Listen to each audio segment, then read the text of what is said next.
guys, I'm super happy to see you here and thanks for joining because I know everyone's pretty busy nowadays. My name is DARIA KRASNOVA. I'm a managing editor or deputy editor-in-chief, whatever. Beincrypto, we're a large media covering all things Web3 in many, many languages. I'm here to discuss the very interesting topic, the transition from traditional Web 2 internet to Web 2 to Web 2.5 and Web 3. So basically the internet of the future and what it has to do with blockchain. So before we start, can you please introduce yourself a little? Let's start from Dave. Hi there, everyone. I'm Dave UHRYNIAK. I lead ecosystem development at TRON. Cool. Alex? Yeah, Alex FILATOV. I'm CEO and co-founder of EverX, core developer of the Everscale protocol, and also angel investor in quite a few crypto and artificial intelligence startups. Cool. And our last one, but not least. For sure. My name is Reggie. I'm the founder and CEO of Gather Network, now also will be known as Hydro Network. I am a founding partner at GAF Capital Partners and a co-founder at Crypto Fight Night, which is a boxing event for crypto people. Oh, wow. Amazing. So my first question will be a little broad, actually. What do you think? Are we ready for like the new generation of internet? Like, are we ready to the transition from like Web 2, from traditional one to Web 2.5 and then Web 3? What do you think about it? I mean, I can start at a conceptual level, I guess, and then the guys can be probably more specific. I think for me, if we want to think about, Web 1.0 being website as tools and unlocking access to information, with Web 2, tool being essentially a post or a blog or whatever, unlocking publishing. Web 3 is all about, tokens being a new generation tool, unlocking ownership. So for me, this whole kind of concept of Web 3 is to a large extent about ownership and counterbalancing the trend of internet consolidation around, the big technology companies back to the users, giving them the power back. And there are a couple of big things there. One is obviously that the value belongs to network participants versus somebody else like the big tech, and community governance versus, again, big tech governance. So that's for me the central piece there. So it's all about stakeholding, basically. Yeah. Dave, please. Yeah, I agree with that. I think Web3 is all about ownership and giving power to the people. And I think people are ready for that. We're almost there on the technology side. And one of the biggest things, I think, is going to be the opportunity for people to control and monetize their activity, their online activity. Now, that's a tremendous resource that is largely gathered for free often without the consumer's consent. I don't know why that should exist. If Web3 is all about ownership, which I think we all believe it is, that should include internet activity, right? Your browsing activity. You shouldn't get ads, from a site that you looked at and didn't ask for. So I think we are ready for it. I think the possibility is there to change it, right? Whether or not it happens now or in a few years remains to be seen, but it's definitely doable. Yeah. I'm always, I don't know, like a little scared of the fact you and I and Reggie and Alex, we actually do live in kind of Web3 or crypto bubble. So it may be very obvious for us, but it's still not that obvious for like normal people, normal internet users. So when we're saying we're like super ready, it means like, I don't know, how many people actually do use Web3, like 1% of the whole Earth population. Yeah, I think that's true. And often I think you're right that we do often live, we're all deep in the weeds, I think, in this space. And maybe we tend to overestimate its being ready for prime time, so to speak, and more mass adoption. But I think eventually we will get there. I think ownership and power to the people, which is a phrase that I love about Web3. I think that will come to fruition at some point. What do you think? How So- many years it will take us? I just want to jump in there real quick Oh, yeah. because this is Feel a very free. interesting, yeah, it's a very interesting topic because the company I'm with was specifically founded to solve this issue, right? We Oh. looked at how to solve, essentially provide publishers, websites, applications, another way of monetizing their content, whatever that content may be, for applications or etc., because there's a reliance on ads or paywalls, etc. And even though it's a very simple narrative that you can kind of give to publishers, or let's call them Web2 users, right? There's always a crypto and blockchain angle that exists within it. It's a very simple premise of what we do, right? It's what we started out was monetizing processing power at a very minimal rate to secure layer 1 blockchains, right? Now it's called proof of time, and without getting too technical, etc. The problem, what we've seen in terms of user adoptions, I'm talking all the way from SME to, let's call it, large marquee clients, is the crypto and blockchain aspect of it specifically. Is that because, yes, we're all in this industry, we've been in this industry, and we understand the jargons, whatever it may be. But when you go talk to, let's say, my grandmother, who's, an older lady, etc., she's not really going to understand what the hell a wallet is. Of course, we have like things like account abstraction coming in and ZKs and all this stuff. But at face value, they really don't understand that technology at all. And humans, as just, intrinsic nature, are resistant to change and will be, because that's our biology at the end of the day, right? You always fear what you don't know. So are we ready?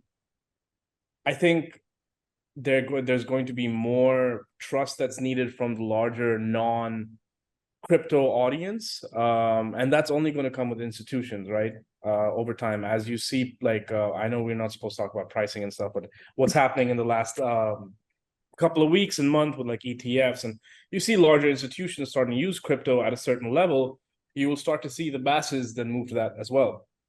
And I completely agree with the fact that power of the people, and yeah, data ownership should be with individuals, but tech is almost there, not there completely, but there is that resistance to this eventual change. Thanks.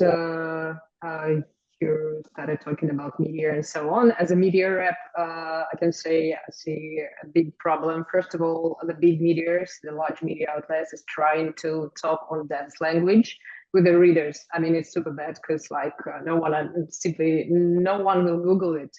Like, sorry guys, you have to translate it to a normal language. Yeah.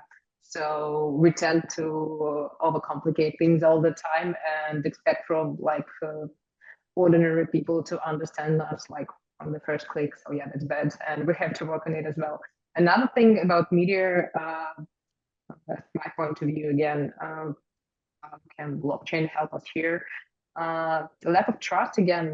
We can use zero knowledge. So yeah, we can prove everything basically. So yes, that's a good one. Thank you. Do you have some, I don't know, use cases, well-known use cases and successful one where blockchain and the internet in current state coexist? There's many. Oh, there's yeah, loads. yeah, sure. DeFi. I mean, DeFi lives on the internet, right? Mhm. As one example.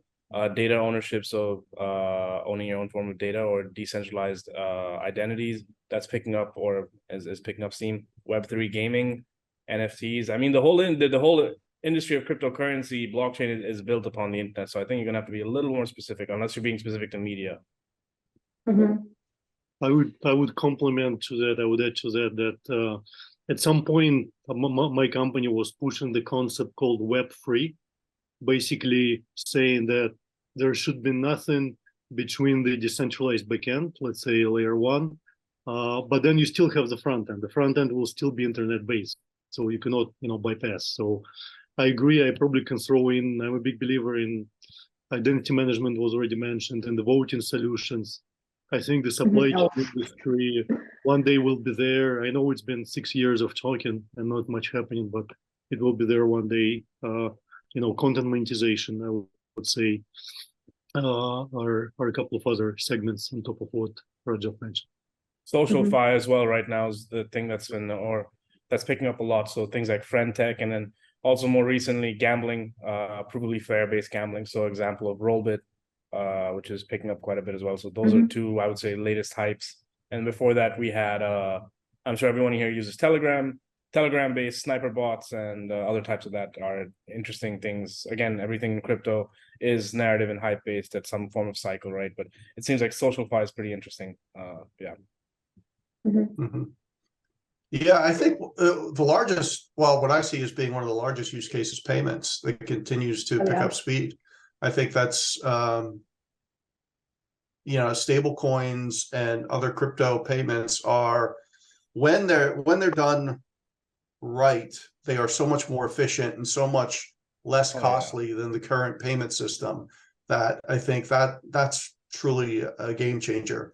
And I think what was interesting recently, Elon Musk came out and said Twitter wants to be more of a financial app and enable people to not have a bank account. Well, the only way to do that I'm aware of would be with a crypto wallet. So to me, when he says Twitter is going to enable people to not use a bank and have a bank account, that has to mean some type of cryptography-based wallet, right? That will then in turn use stable coins and other cryptos, and then have on and off ramps to facilitate purchases with fiat. It's a very interesting point that you brought that up. And this is I think a little bit contrarian what I'm about to say. The biggest part, stable coins they're not completely decentralized, right? I mean, the two biggest ones that's true. Even with that said, they're nowhere close as bad as banks, right? And coming to your point about charges and fees, me personally, and I think a lot of other people as well, would be, I think, happy paying more than you are for a bank transaction, simply because you are not going to be getting emails from the bank. You're not going to be dealing with their crap. Who did you send money to? Why are you sending money to? Why do you need this much cash? You don't have to deal with that. And I think that's a huge, huge, huge appeal. And then there's another point to that, is that it kind of loops into this. 2 weeks ago or a week ago, I was just with someone, and he said he got into crypto because he was living in Lebanon, right?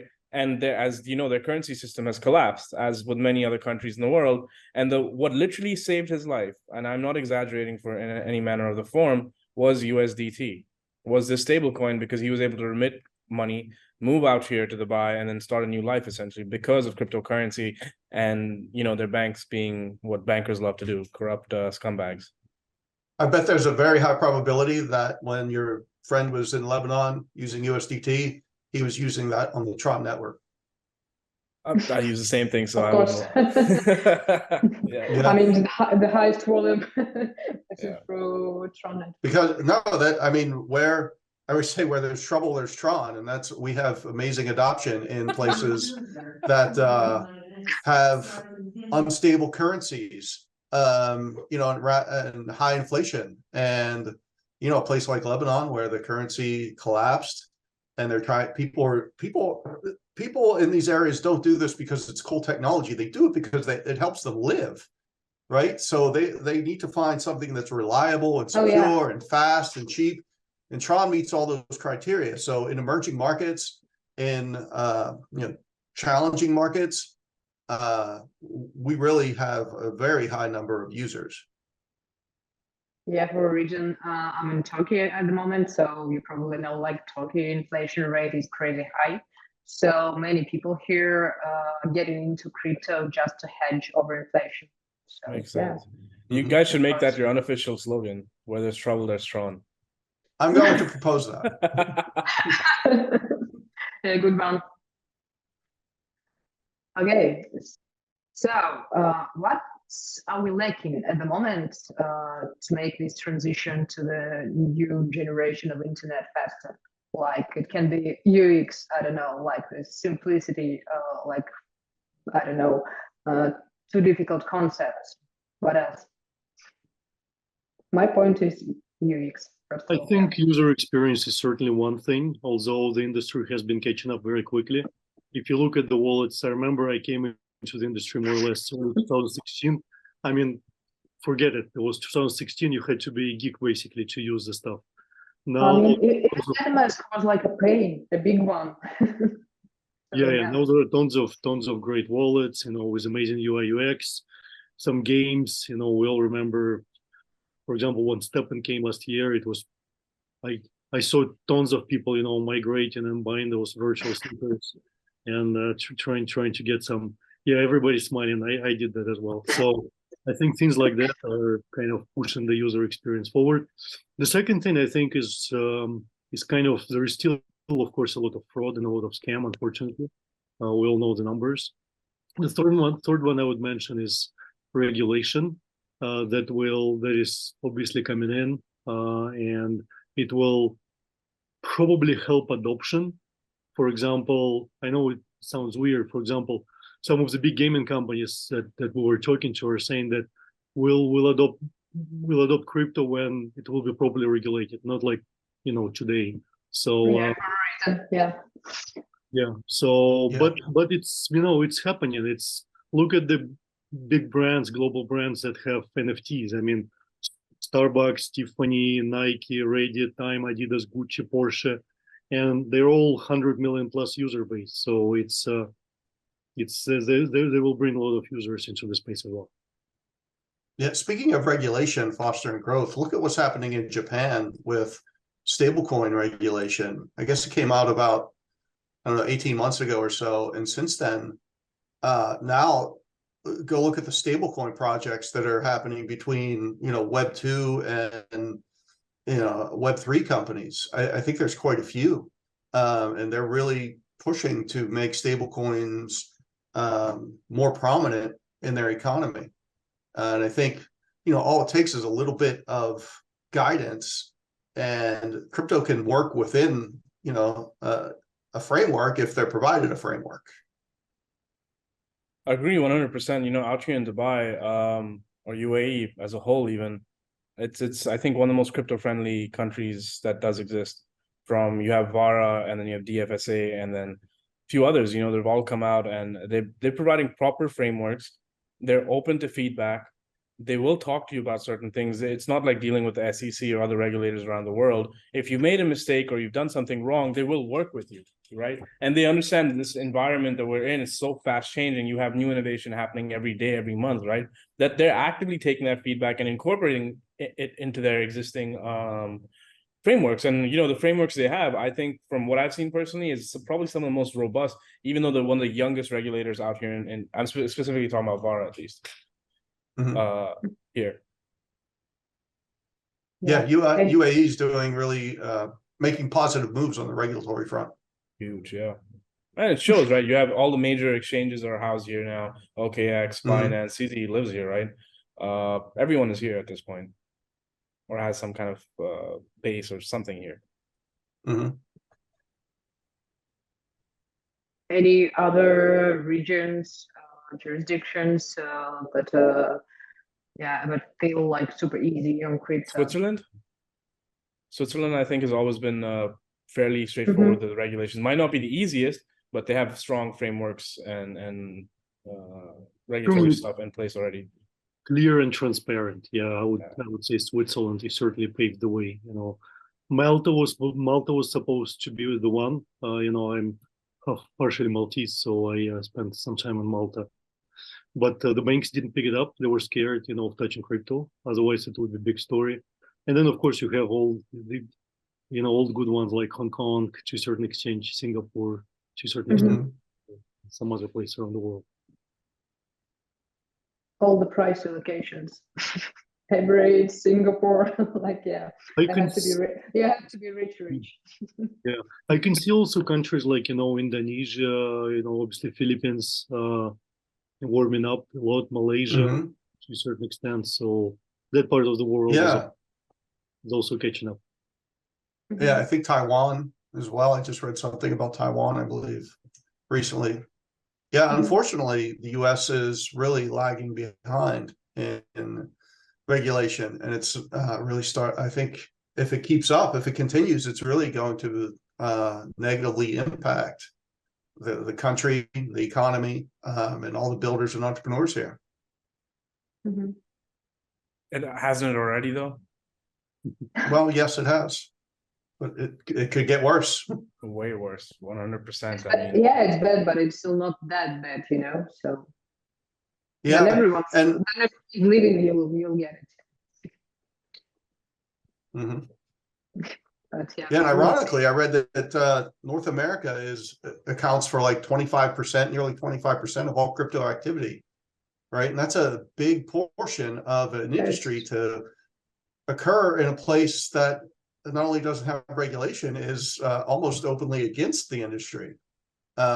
So something has to change there. I think wait for the big players, yeah. Yeah, we're probably getting a little bit off subject, but my take on that, I was thinking about that actually. I think we read the same report or the same article, is that I think the US users are very active overall in investing across different asset classes. I mean, everybody owns equity in the US. Nowhere in the world it happens like this. So people are simply open to trying new asset classes. It's probably as simple as that, versus the other parts of the world. Also, Yeah, I think a big part is purchasing power.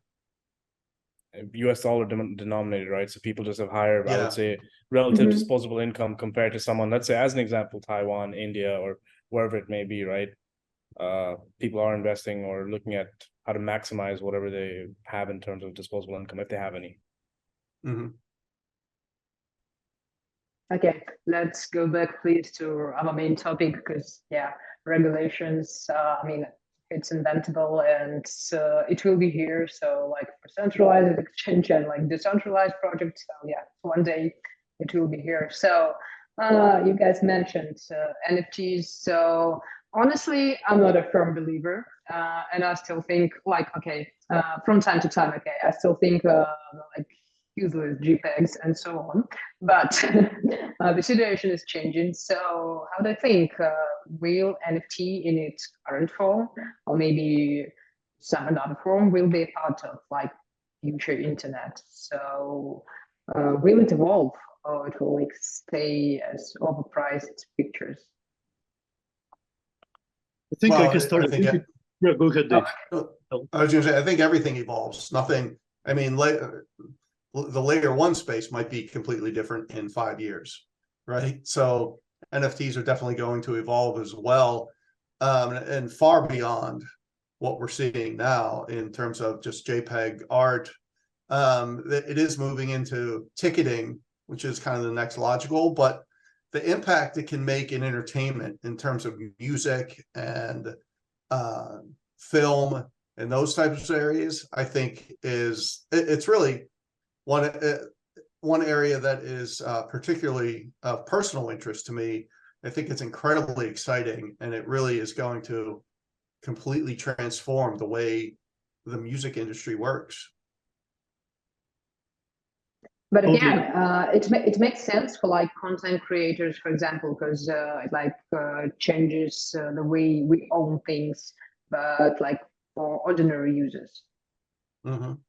So they have to, I don't know, they have to see some value in it. So I don't know, honestly, how to explain for someone who is very, very far from Web3, like why is owning something like in NFT form, in tokenized form, is better than just, I don't know, downloading it and putting it, I don't know, in your iPhone, for example.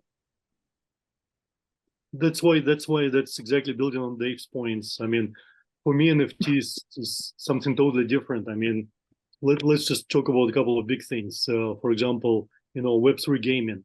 Last year, if I remember well, it was over $2 billion, over $70 billion spent on Web3 gaming. And NFTs is a big chunk of that, virtual soccers and virtual whatever. And again, if I remember well, the number of transactions in Web3 gaming is like 23x to DeFi. So the potential in terms of, number of transactions there is huge. again, as part of the adoption game. As I already mentioned, most of the big global brands with 100+ million users enter the space through NFTs. We all know the names, don't want to repeat them. Simply for them because it's a logical next step of reaching out to their audiences and monetizing in a new way, etc., etc. Again, I was looking at the numbers. Last year, over $2 billion were royalties paid on chain, so kind of royalty payments on chain from the secondary sales. And then last but not least, something that we've been talking about also since I joined in 2016 is tokenization of stuff like real estate, art pieces. It's kind of happening. It's taking a while, I guess, partially for legal reasons. But I personally know a couple of big projects in the US, Mexico, that are at the finish line of the real estate tokenization. And then if that thing works, you can imagine tokenization of a lot of things out there. Yeah, that's like that's NFT. The point is and like real estate tokenization, like cars, art, whatever else. That's the things I'm kind of excited about. But again, it will need the harsh regulatory framework. So it will be available probably only, I don't know, like a few regions, at least for the next few years. I think an interesting aspect is the phygital aspect specifically for NFTs. There's a lot of big cult following for PFP based NFTs like punks and so on, etc. But phygital is very, very interesting because that has actual utility besides just I love how this thing looks and speculate on it, right? But the fact that okay, you buy something, you're able to redeem it in real world. So for example, Tiffany punks as an example of the chain they give you or whatever other brand, right, is very interesting. And then being able to go into a metaverse and try out, like you're sitting at home with a VR or however you may access the metaverse and try out how something fits on you and using an NFT of that once you purchase in the metaverse and then redeem it in the physical world. I think that's a very interesting use case for a lot of fashion-based brands, and that's called a fast luxury as well. Yeah, right now fashion seems to be the biggest user of the metaverse, right? It's really where it's kind of taking hold the earliest. It's very disjointed in one sense, so because I think one of the biggest issues with all these metaverses is they're all building their own metaverses, right? So you have so many different metaverses and you only have one certain amount of users at the end of the day, right? So you can't expect them to all go like, hey, I'll go to Gucci's metaverse today, I'll go to this metaverse, I'll go to this one, like by the time you're done, you're like, screw this. Yeah. Okay, what are some new technical improvements you're like the most excited about for the next few years in blockchain?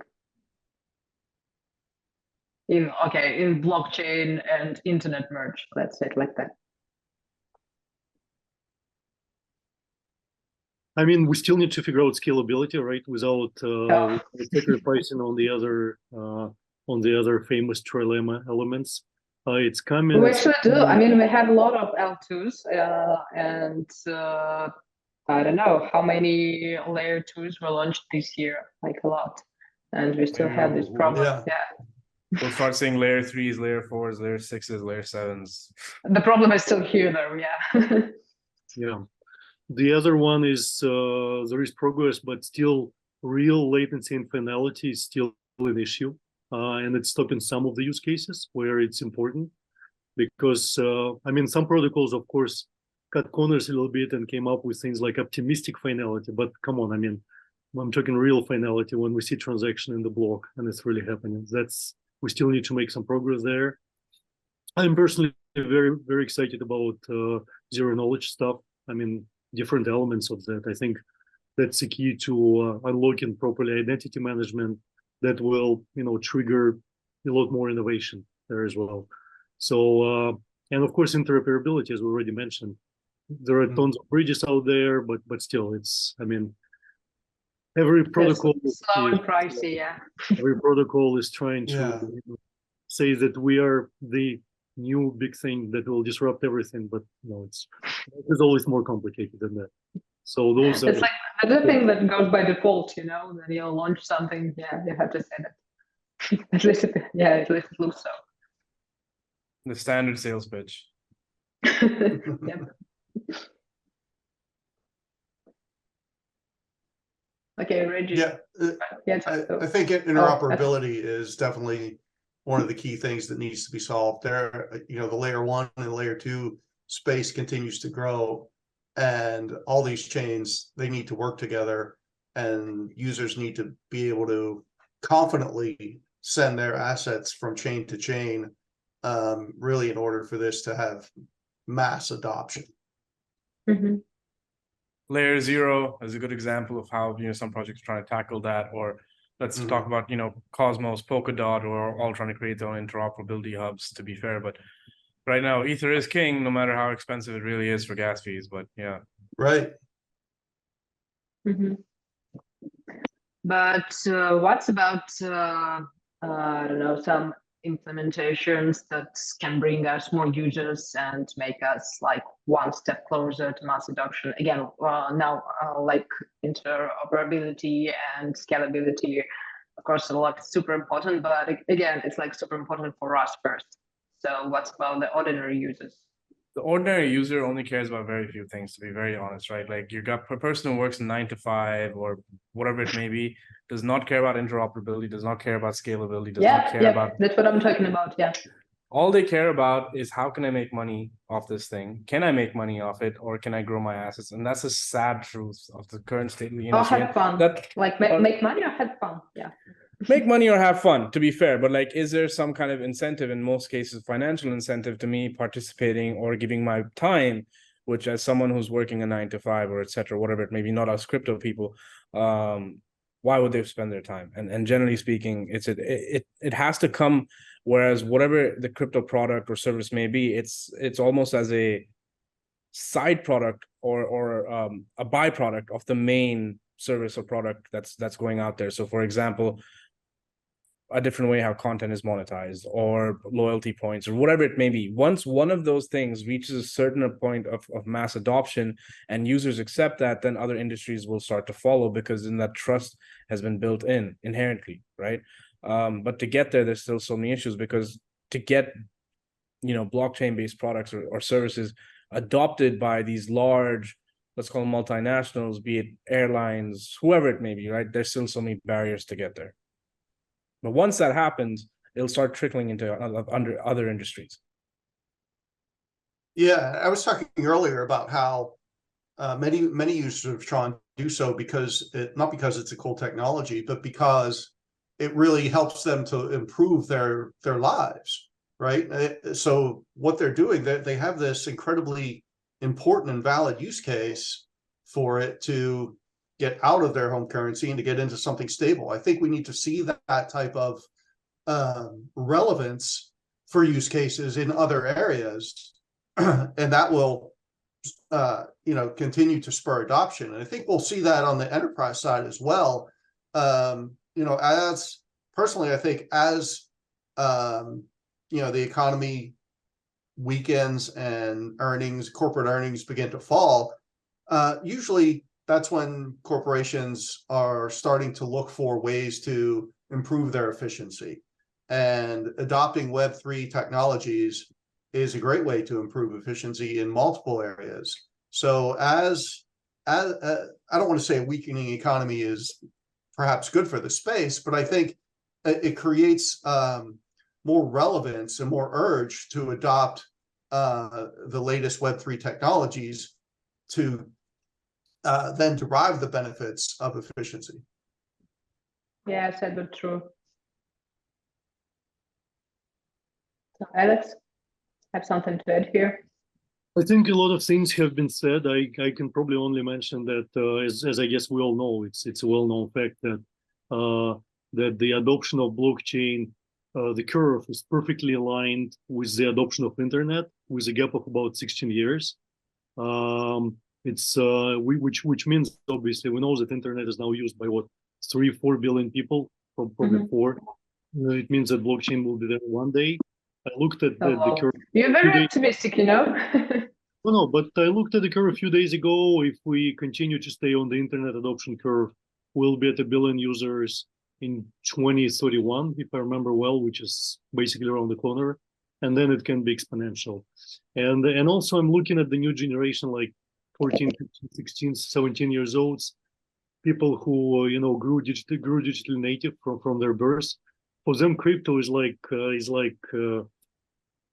natural thing to do. It's like using the device, using the internet, not like some older generations when you say wallets or 24 words, 12 words or whatever, some other things, they get scared. That generation adopts it like this. I mean, I have some senior kids, they do crypto since the age of 12. They have wallets, Wow. and stuff. Yeah, very easy. Oh yeah, I was attending EdCon in May in Montenegro, and there were a little girl. She's like 7 years old, and yeah, she presented like her code and her first NFT collection and so on. I was like, oh my god, her was it 7 years? Probably ate some sand, something like that. Okay, probably the last one for today because I don't want to spend too much of your time. Let's try to say how many years it will take to us, like for this transition from the current state to like a fully decentralized internet, like in the best scenario and the worst one. What do you think? Not in our lifetime. Hmm? The Not in powers our that Wow. the power. I would love to see it. I would love to see it, but the problem is the powers that be and exist. Do you honestly? This is not so much about an adoption question, but the barriers, right? The powers that be control a lot of these things and earn off these things. Do you think that they would want to give up their current, let's call it piggy basket or piggy bank, just willy-nilly? No, because then they lose out. Right. Yeah. Not until they can find a way to monetize it. Right. And, I agree. It's going to take a long time to reach a fully decentralized internet. But that whole thing about power, the powers that be not wanting to give up their stake or their power, that's the whole thing that's holding up regulation in the US, in my view, is that the financial system and the politicians don't want to give up the power they have to something that is decentralized and open and actually much better for consumers than the current model. So how do you get over that? How do you break that inertia? I think it's very difficult. And you need the right group of people and the right use cases in place. We go to Mars with to Elon make Musk. that happen. Yes, that's right. It actually sounds easier. But I think also it's kind of, there'll be some sort of a merge, that the division line will not be between centralized, decentralized, will not be so obvious. For example, if we talk about governments, there'll be central bank digital currencies. Okay, it's very centralized, but still you have aspects of the blockchain in there. If we talk about corporations, I mean, Meta will eventually do something around their metaverse, and there will be NFTs and wallets in that metaverse. So it's big tech, but again, using Web3, stepping into Web3. And actually, I know like many big companies, really big ones, giants, that already using blockchain like for years. They just be silent about it. Sure. And then on the other angle of the spectrum, there'll be decentralized stuff coming up. We see decentralized social media picking up as people get more and more frustrated. So kind of the three big things, governments, big enterprises, and decentralized, liberal stuff will coexist peacefully and, probably balancing here and there, but will each have their, fair share of the adoption. Yeah. Let's hope we'll still be able to see it and stay sane in this moment. At least I hope so. Okay. Thank you for your time. It was kind of insightful, and I hope our watchers will enjoy it as much as I did. So let's hope for the better, and I don't know, let's educate people and step by step making this transition like closer and faster. So thank you. Thank you. All right. Thank you, Daria. Thank you, Thank you for the Daria. group. Thank you, everyone. Thanks, everyone. Thanks, gents. Bye.